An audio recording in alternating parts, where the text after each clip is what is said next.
Hello and welcome to episode 120 of Toward a Better Life.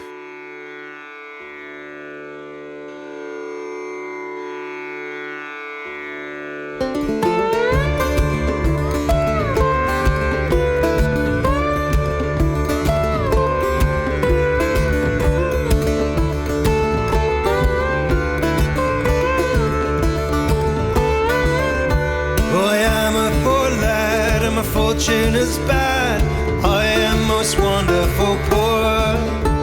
Indeed I intend my life to mend, build a house down on the moor.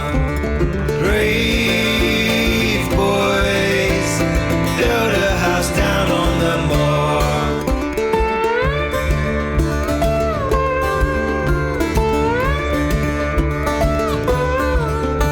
Well, a 1% keep coerced at sleep, trapped in a grand illusion. In the still of the night, when the moon's riding high, there's a number of work to be done. Brave boys, there's a number of work to be done.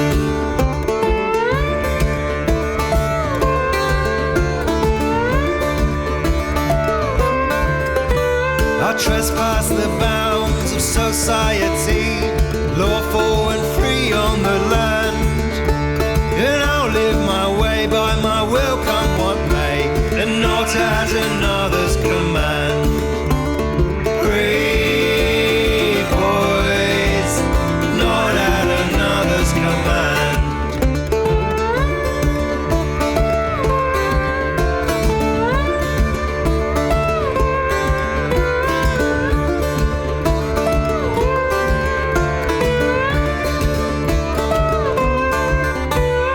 Children will cut signal from noise, discern the truth from within. And when the man comes, I will stand with my tribe, fight for all that I hold dear. Brave boys, I'll fight for all that I hold dear.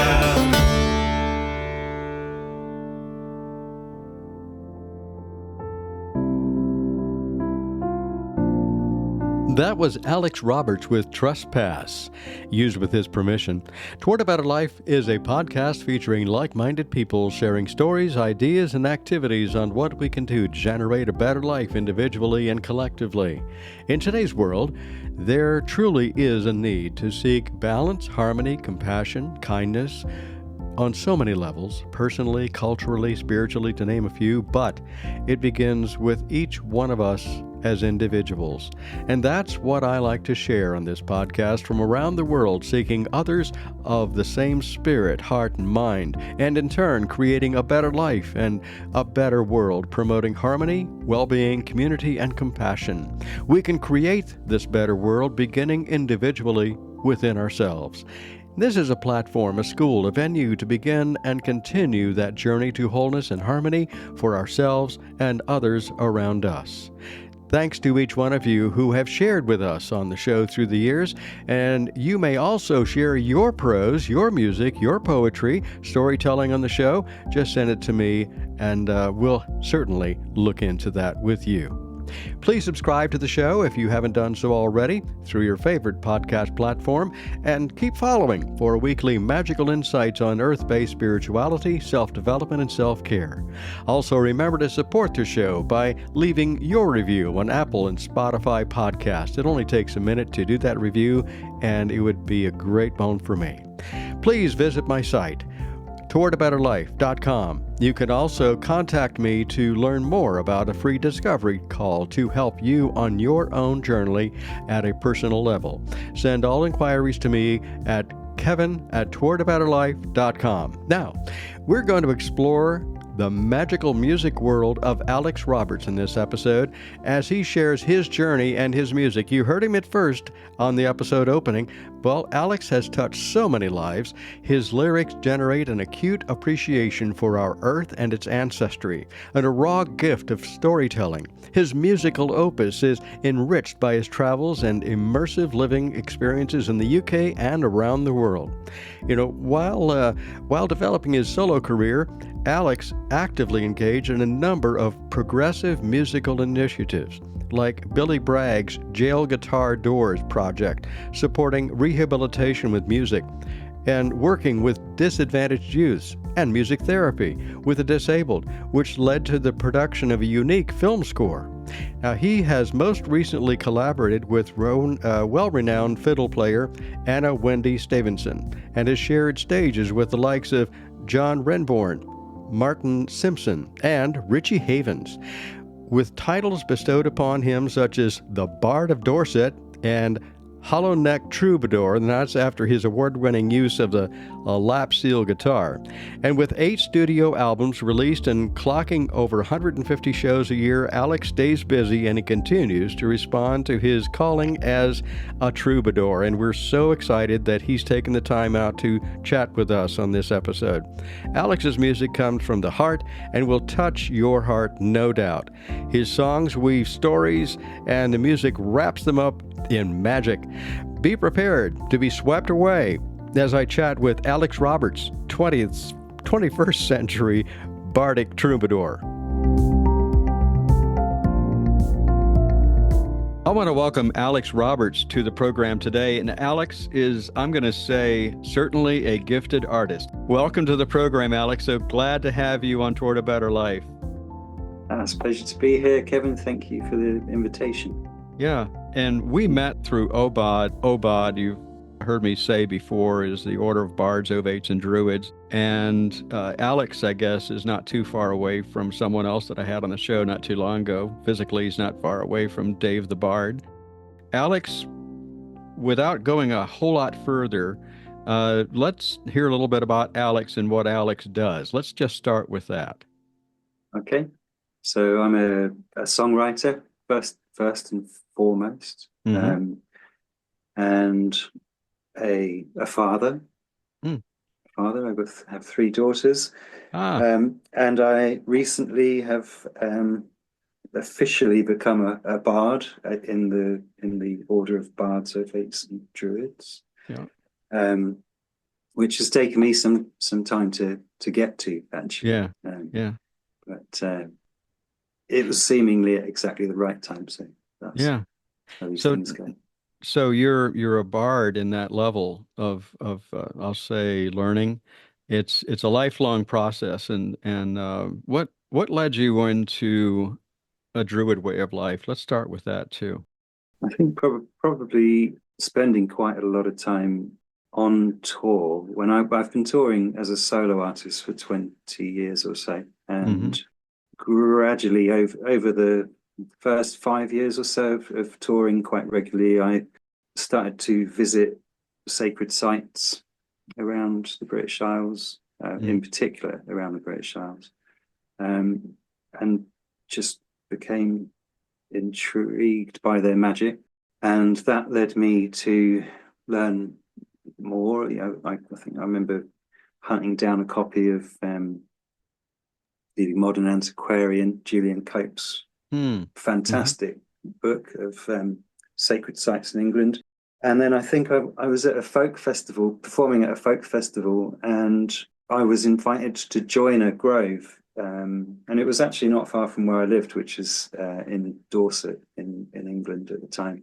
I declined it at the time because I think I had always been quite a solitary practitioner of magic. I've always felt quite the solitary path was my way. And then recently, I suppose I'm not exactly sure what happened, but I decided that I needed to find people and connect more, not just as not as an artist, which I do a lot, but as a spiritual seeker, as a bard, or whatever it is I am, but to connect with a community. So it was a journey that began with curiosity and moved you toward this, and it was a process that you went through. Yeah, absolutely. And I suppose Druidry, it wasn't always the main thrust, but certainly like Gnosticism is something that I've been studied for and for years and years, sort of pre-Christian Gnosticism is something that fascinates me, and the working mythology of that. Uh-huh. The Sophianic mysteries are fascinating to me. How far back does that go? As far That, as I mean, I mean, the only reason yeah, I ask that question is because a lot of times when I've read and heard other people tell their stories a little bit is they find that when they finally land, I'm going to say land in say Druidry or land with Obod, that they find that, oh my gosh, I've been doing this all my life. I just never really paid attention to it and never really I'm going to say hung a proverbial sign on it saying, oh yeah, this is it because this fits. yeah, yeah. That's right. That's right. Didn't need to put it in a pigeonhole for a Right. long time, you know. But to answer your question, I think the well, Gnosticism is ancient. Absolutely, you know. I mean, goes right back to certainly to pre-Pharaonic Egypt. I think, you know, to Kemet, Mm-hmm. where alchemy was first kind of really studied in depth. But I think also growing up in I haven't, my family weren't sort of overtly Christian. We went to church very occasionally growing Mm-hmm. up, Mm-hmm. and so growing up in a dominantly Christian environment, um, I think Gnosticism helped me to sort of frame some of that knowledge in a way that worked with more Okay. truth for me. You Okay. know, Nice. so that makes sense. It does. Well, it makes perfect sense because it's your sense and it's Yeah. what it's who Alex is, which is what it amounts to, which is what it's all about. Speaking of all about, we started the program with one of your numbers from something that has just been released, and I have to say, you know, in going back, not beating the old proverbial drum, but you know, I've got a few years in broadcasting, and part of my thing, I remember I was so proud of myself when they actually made me the music director at a radio station. I said, "Wow, look at me!" Uh, And so I listened to my share of music, and this will date me, but I remember listening to songs back in the '60s, and I would yeah. listen to them. I'd say, "Yeah, this is good. Yeah, this is rotten. Yeah, this is okay. This will work." You know, and you go down the list. And Alex, sincerely, I really I like your style. I like the music. I like the way that you present it. And you know, we started with the title track, Trespass. And you know, I want to talk a little bit about some of the other songs that are there that you were kind enough to send over. And you know what? I'm going to say kind of what prompts some of the writing of the songs that you do because they're very I'm going to use the term very bardic in their approach. So tell us a little bit of maybe start off with Trespass. What's the story behind Trespass? The song itself is a reworking of an old Dorset folk song. Mm-hmm. So in its original form, it was called The Sheep Stealer. Okay. Um, and I've been performing that song for quite a few years in folk clubs and festivals and so on. And it struck me as some of these songs, they don't lose their significance. You know, they grow in their significance. Mm-hmm. And I do feel that occasionally, as a folk singer, you come across songs that they speak to you in a way that you can breathe a bit of fresh air into them. You know, a bit Mm-hmm. of a new energy, Mm-hmm. uh, and which I think is really important with folk music because otherwise it can become a little bit like historical reenactment Mm. rather than a living tradition. And so so without wanting to offend any of the ancestors that handed that song down the line, You don't want to do that. yeah, no, you don't, no, you don't. So I took it. I kept some of the original lyrics in there and changed some um, to fit a growing sort of political idea of feeling hemmed in, I suppose, quite Mm. hemmed in our modern society. Well, I know that in some of the studies that we've looked at in the Druid way of life and so forth, and Druidic history, we hear of stories that, correct me if I'm wrong, but somewhere around 1 to 200 AD up until around what, 1700 something, Druidry was pretty much underground, but the way it was kept alive is through Bardic work. And the Yeah. Bardic work included stuff like poetry, storytelling, and songs. Mm. And often these songs told stories.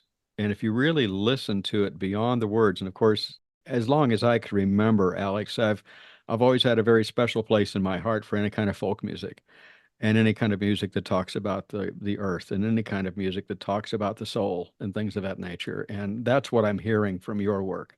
Mm. And it obviously you have brought these songs to life from the soul and not just from your head. And it's and to I'm going to say repurpose a song is saying a lot, and it doesn't do away. And it's like you said, it doesn't reenact something. What it does to me, it evolves it. Yeah. It brings it into current life, into the current way of life, and that's what I'm hearing in Trespass. Does that make sense? Yeah, well, I've hit the target, as it were. I think, Yeah. Yeah. because that was certainly the intention, and I, I, I feel very strongly that I have a duty to a long lineage Hmm. of bards who came before, Yeah. and that certainly informs my writing and my performing, and it also kind of keeps my ego in check, I Mm. suppose, because it's not, there is some material on the album that is personal to me, and I've certainly written albums in the past or collections of songs that were more introverted. Hmm. Um, but this, I think, partly having created this album alongside the training for the Bardic grade, I felt empowered by that Oh, to okay. to step aside from myself and into a channel, into a lineage that I have a deep respect for. So give us an example. Tell us what one of the personal songs would be for you in this album, Trespass. They all seem personal to me, but I guess there must be one or two that are more personal to you. Yeah. There's one. I'm not sure now if I've sent it to you, but there's one on there. There's one on there called "Gilding the Ascendant," which is certainly about. It's about personal discovery and truth, and Okay. standing before something, uh, standing before the greatness of the universe and being humbled by it. Uh, Hmm.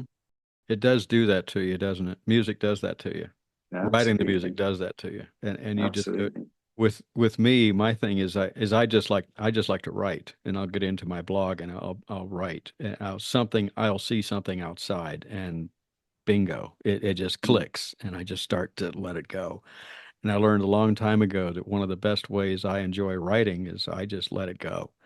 I forget punctuation, I forget capitalization, I certainly forget spelling, but I need to know what it says. Yeah, But I let it flow, and it's all right brained, so it's all creative, and in some senses, it feels to me like it's more, I'm going to say, spirit and soul driven than something else, and it just makes it come alive. When I was listening to uh, the songs, the one that I recall was like Bumblebee, and I yeah. listened to that, and I said, "Man, has that got a story to it?" So, what's the story in Bumblebee? First, let's Uh, listen. The way we cut our teeth back then seems like a wild dream. A world we manifested where no time tugs at the seams. And even though we grafted hard, We made the world our own. In the scars we bear our testament.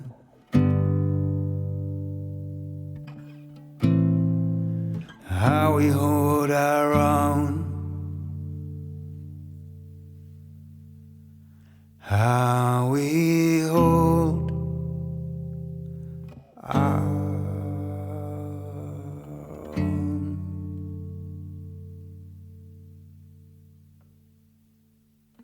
A bumblebee awakening to the murmur of spring.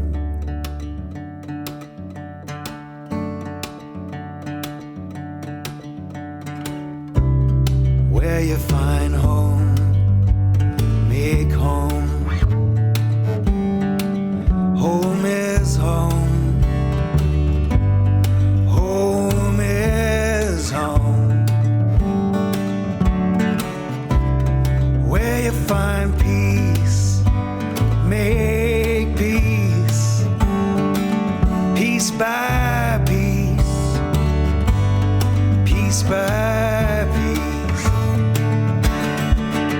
In that hazy daydream you did not expect to find, scattered pieces of your childhood that had wandered from your mind. Cut the cloth, thread the needle to the 7-year itch. And you can't avoid the labor, you must pick up every stitch. It's how we hold our own. It's how we hold our own. Where you find home, make home. Home is home. Home is home. Where you find peace, make peace. Piece by piece. Piece by piece. Carry the bee from stone to flower. Carry the heart from concrete to bower.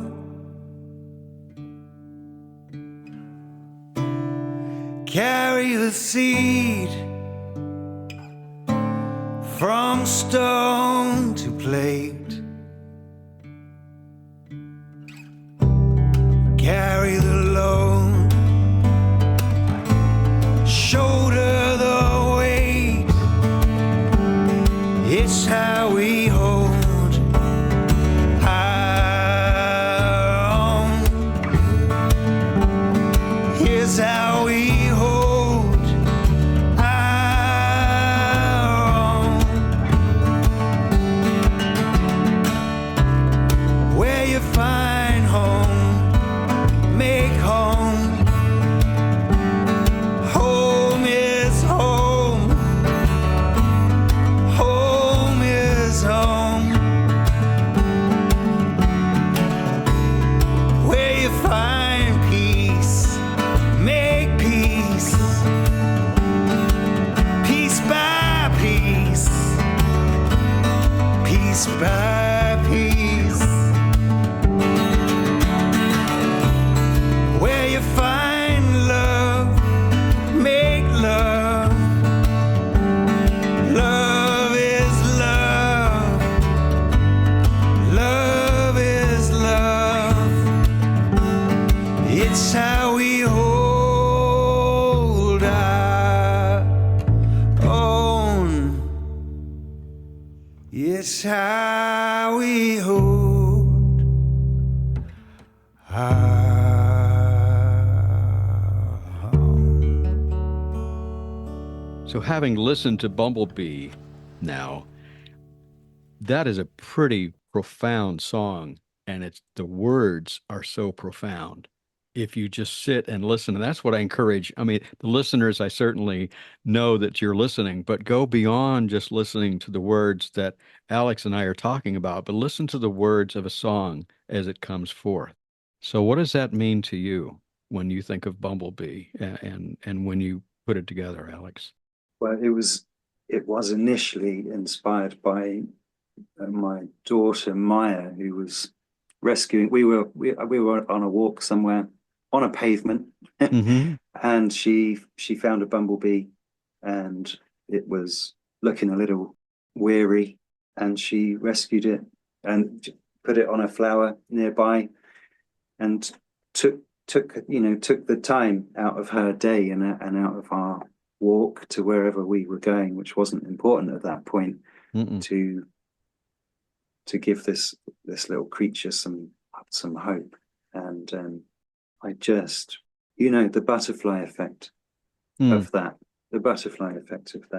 and I think making space for small pieces of magic like that is so important, Yeah. and to find them in small actions, to find great magic in small actions is really important. And our lives are so busy, and it's easy to overlook. It's easy to overlook those things.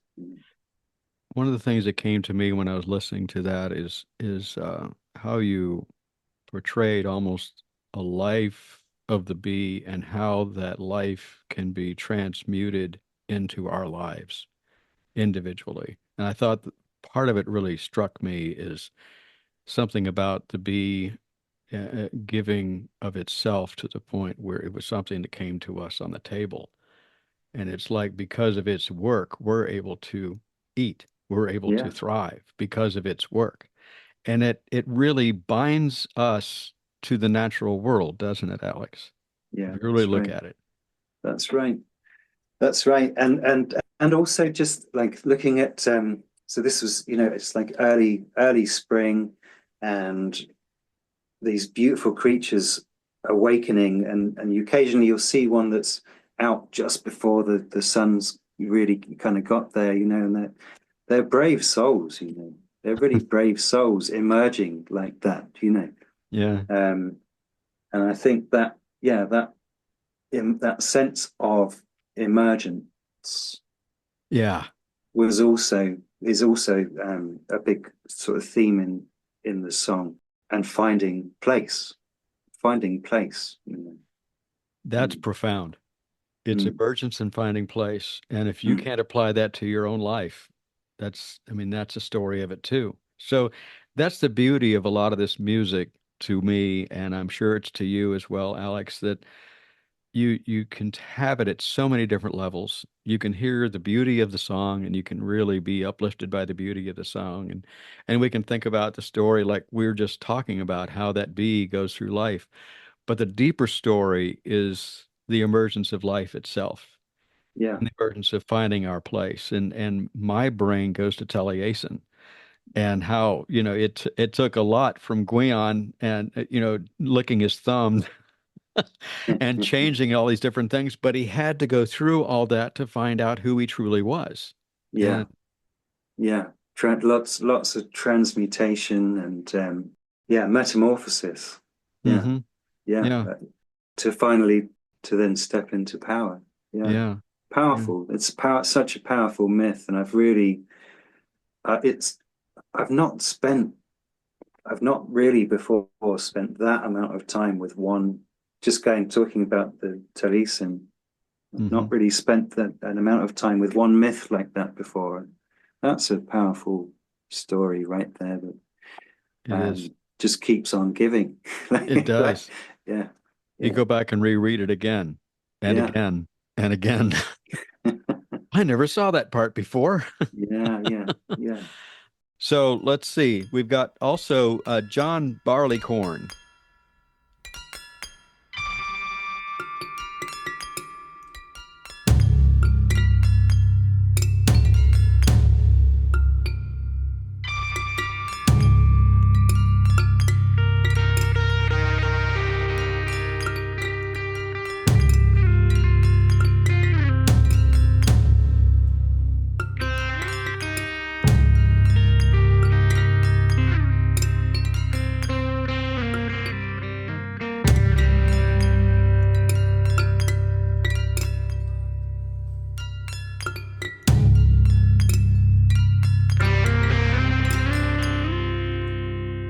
There were three men came out of the west, their fortunes for to try, and these three men made a solemn vow, John Barleycorn should die. They ploughed, they sowed, they harrowed him in, clods all on his head. Then these three men made a solemn vow, John Barleycorn was dead.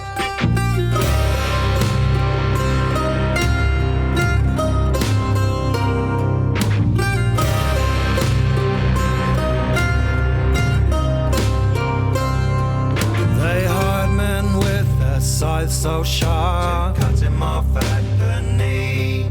They rolled him and tied him around the waist, using him most barbarously. They hired men with their sharp pitchforks to pierce him to the heart, and the loader served him worse than that, for he's bound him to the cart.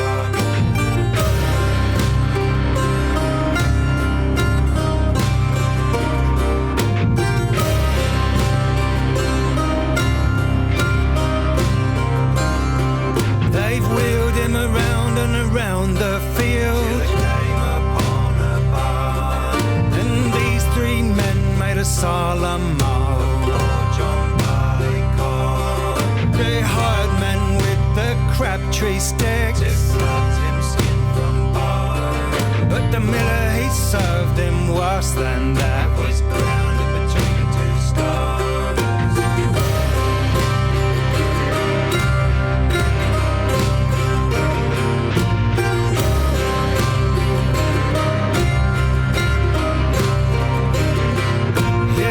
Sir John in the nut brown bowl, and brandy in the glass, and little Sir John in the nut brown bowl, stronger at the last. For the huntsman he can't hunt the fox, nor loudly sound his horn, and the tinker he can't mend his kettles and pots without a little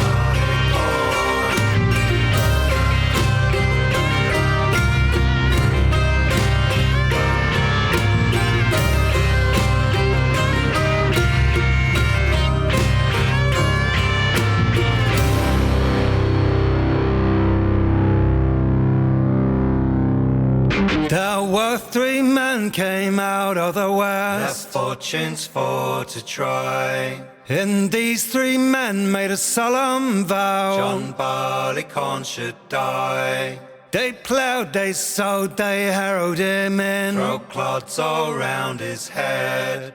Then these three men made a solemn vow, John Barleycorn is dead.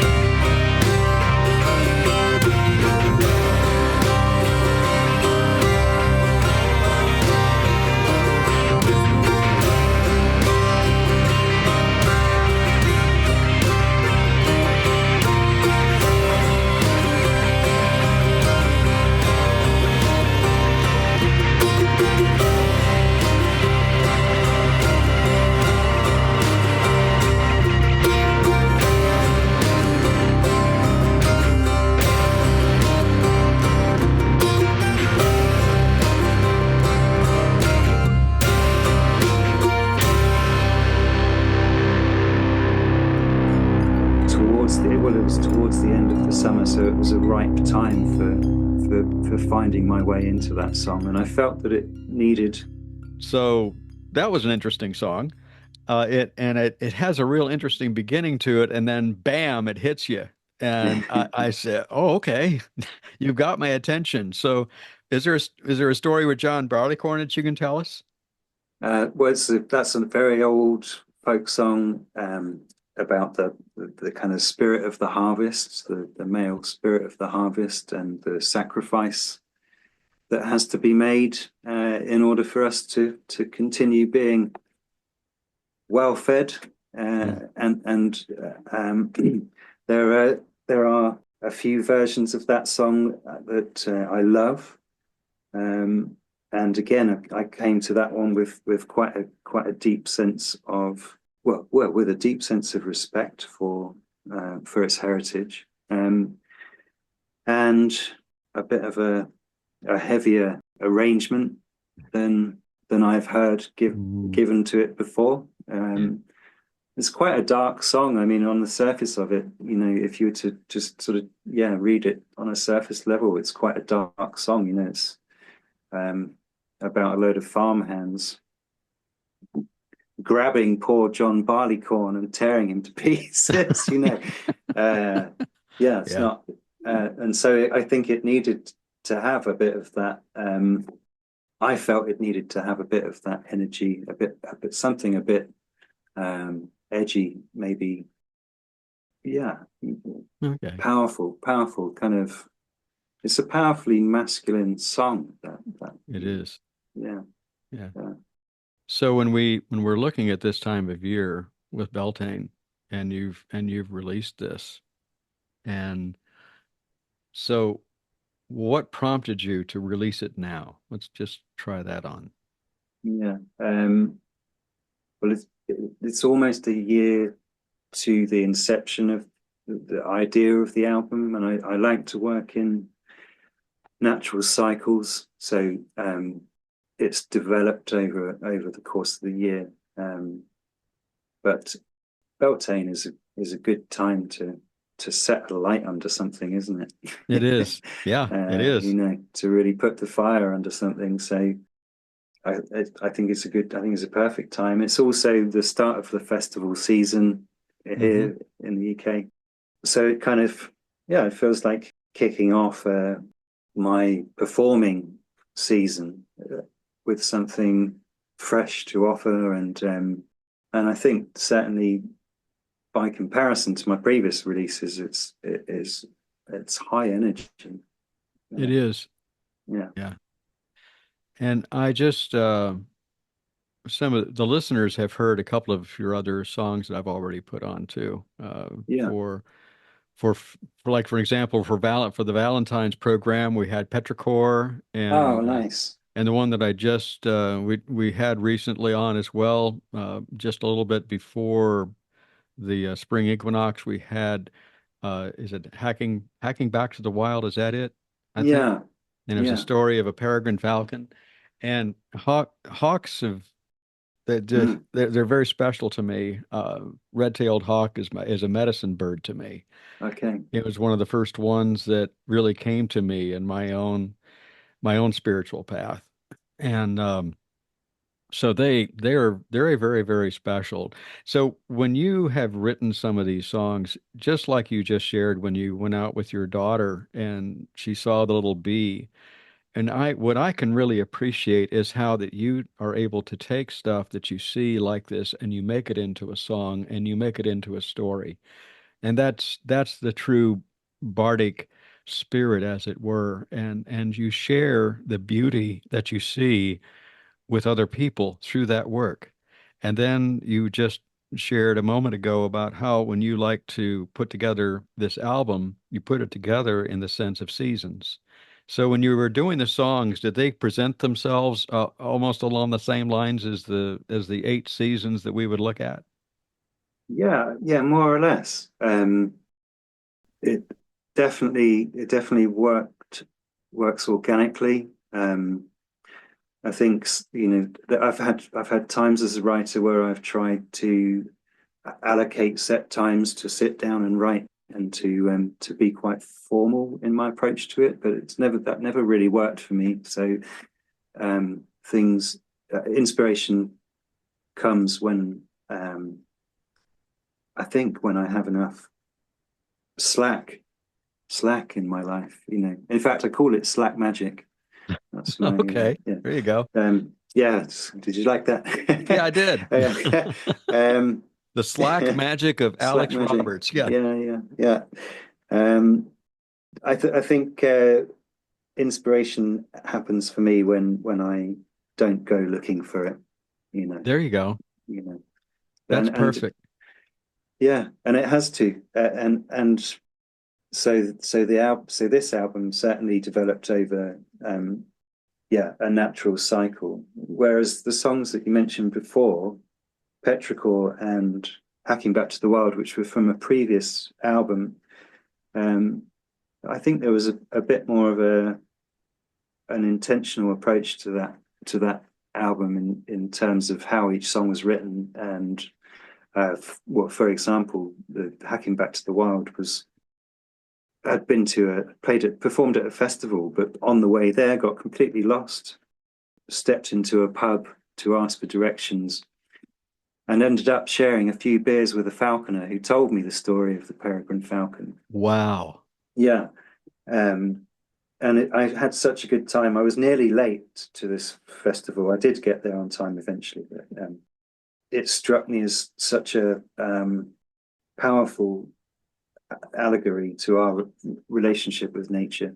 So the term "hacking back to the wild" is when a falconer reintroduces a bird to hunt for itself, reintroduces a bird to the wild. So hacking back to the wild, and that came sort of just after the whole lockdowns and all of those things, and there were a lot more birds in the sky at that time, and it felt like that song needed to come at that time.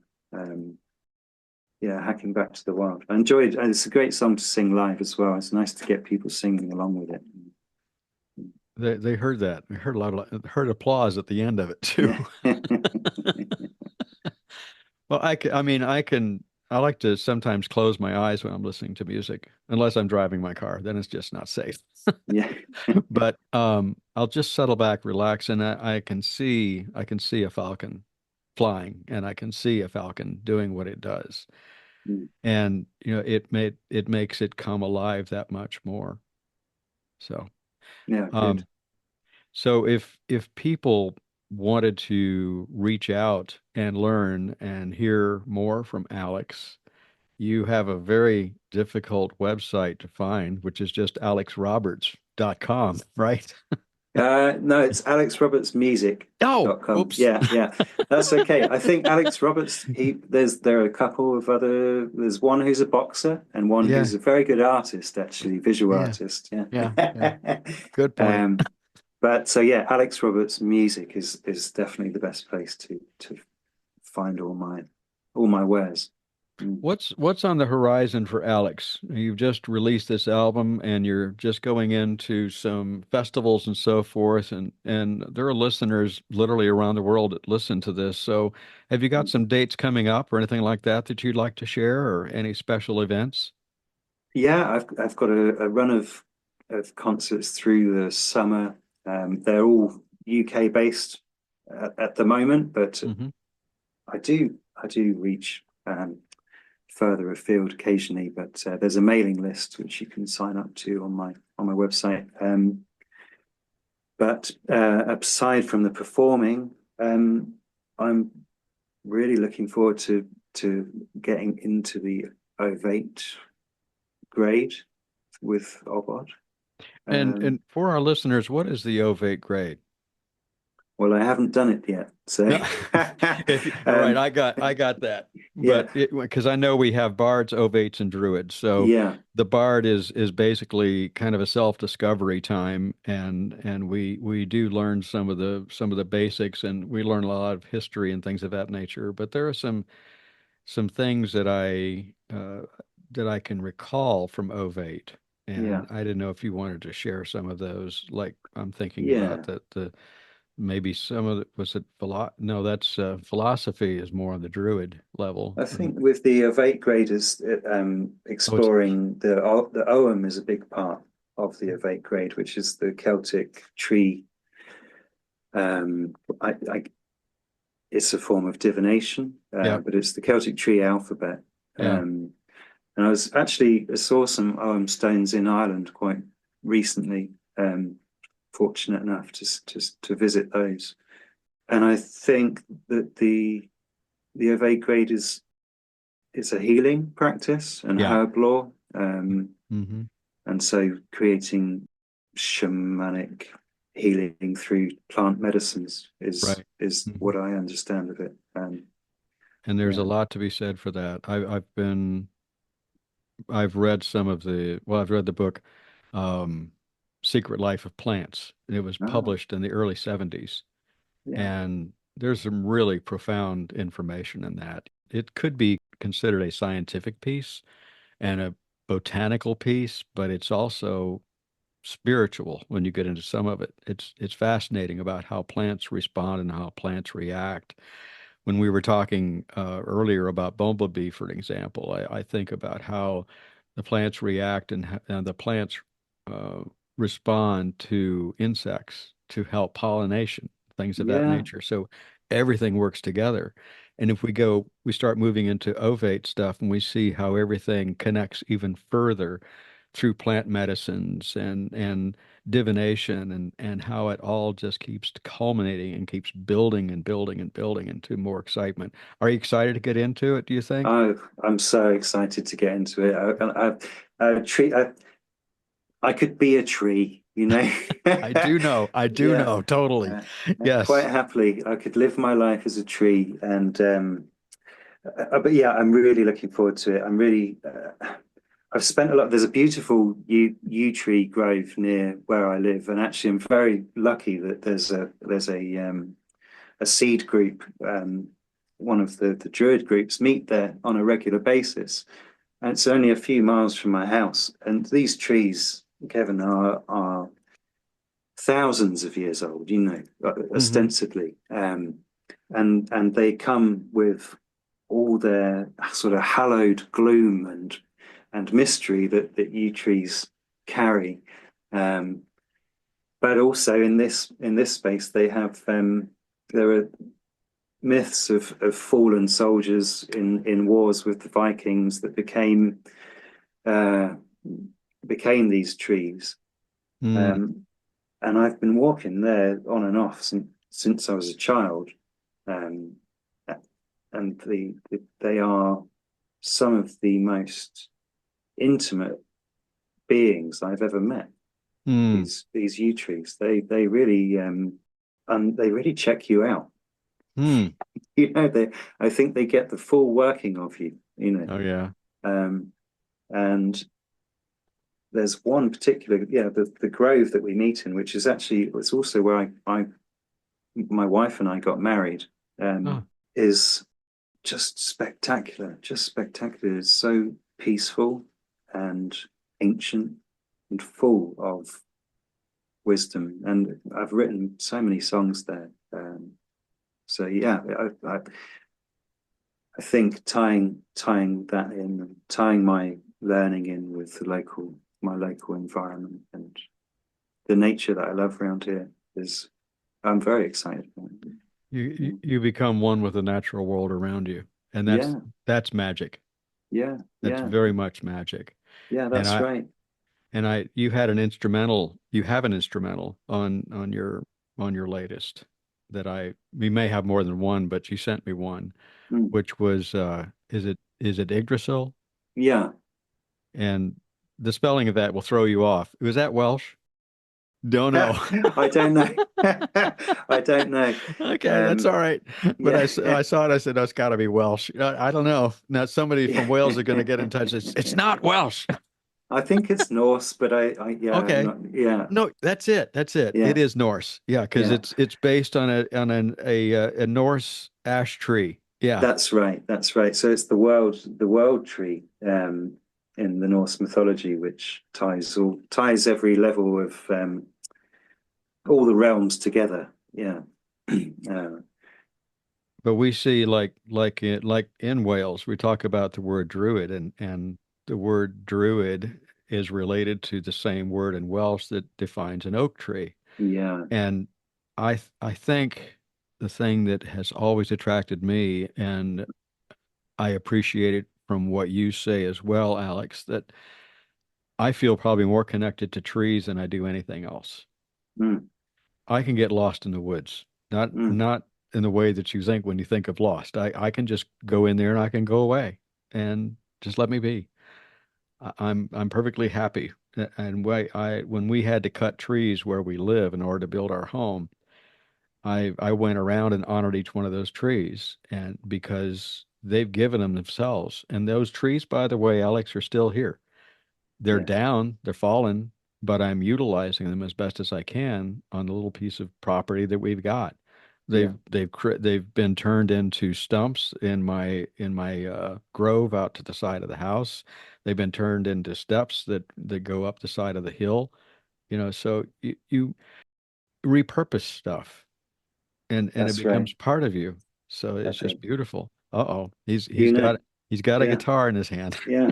I think this was Canadian spruce on the top here. So yeah, repurposed.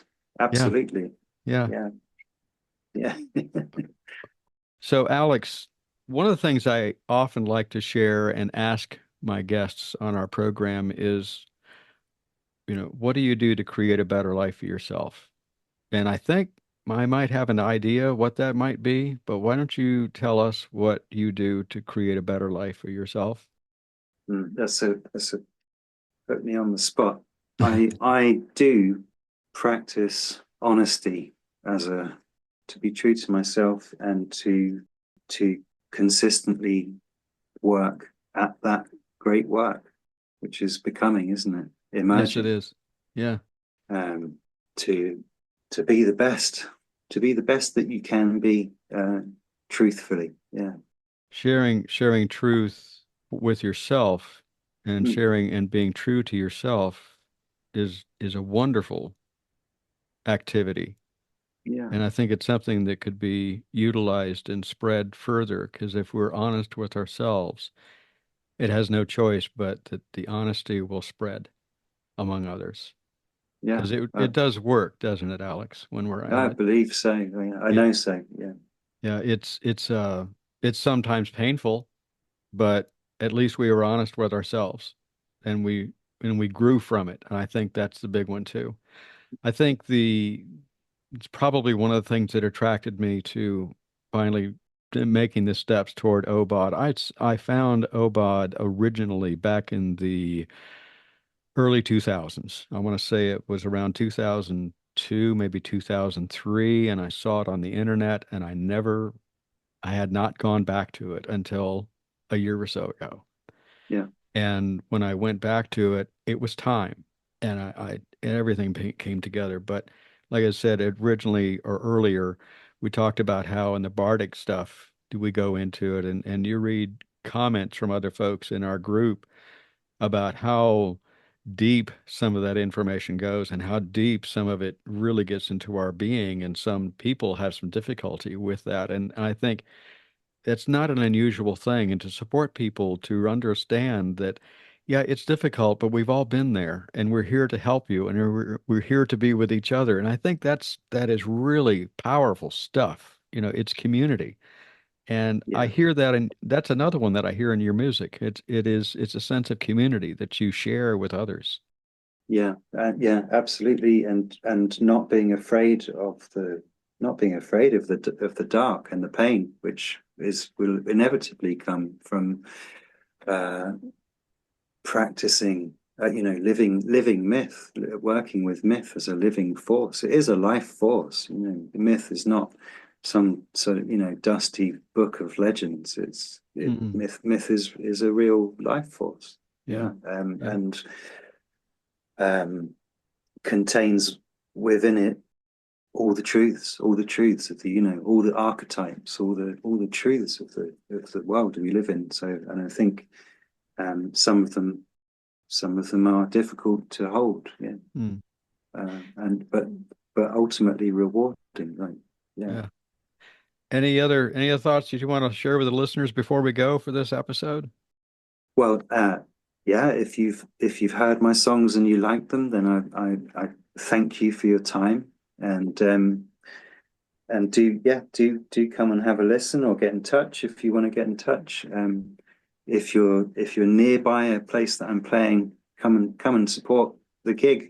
Come and have a listen to my songs because the recordings are. I'm proud of the recordings, but I love live performance. That's where the real magic of song lives.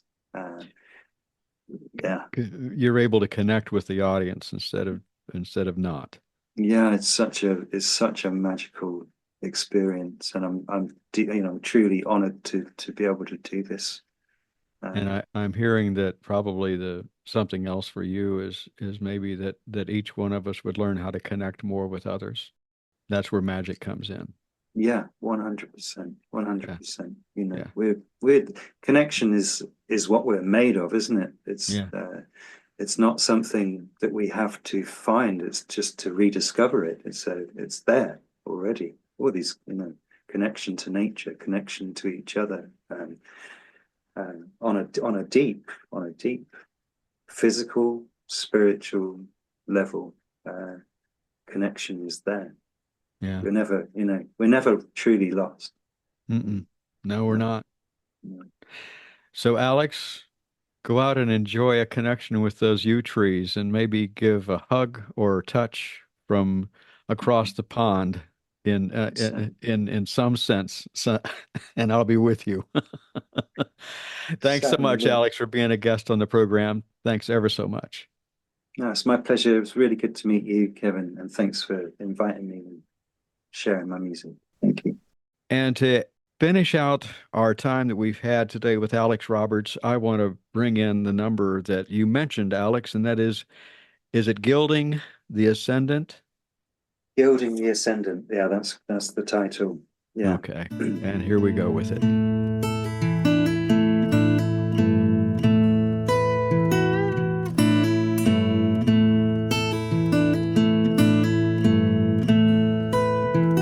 You stand before the ocean, the sun upon your back, the land it fell beneath your feet, you never got it back.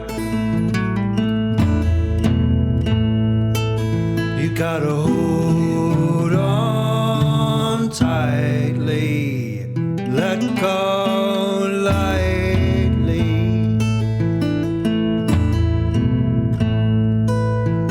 You've spoken all the words that resonate your mortal frame as you cross the Milky River home to find your hidden name. You gotta hold on tightly, let go lightly. You gotta hold on tightly, let go lightly.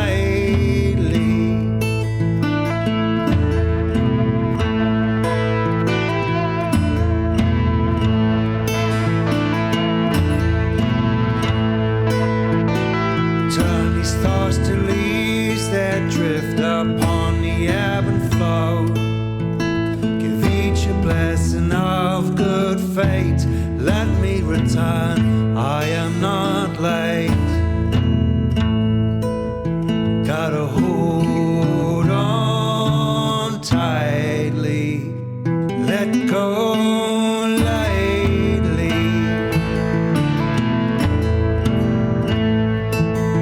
Gotta hold on tightly, let go lightly.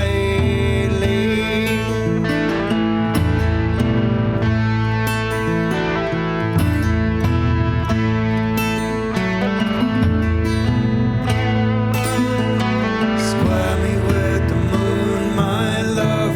Square me with your eye.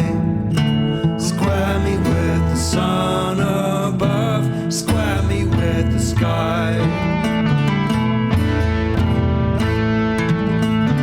Square me with your shadow self. Square me with your maker. Heal me with the wounds of love. I do believe we'll make it now.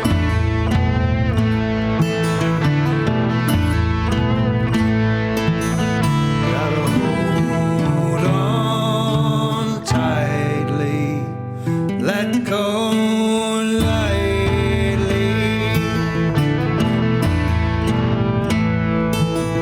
Gotta hold on tightly, let go lightly.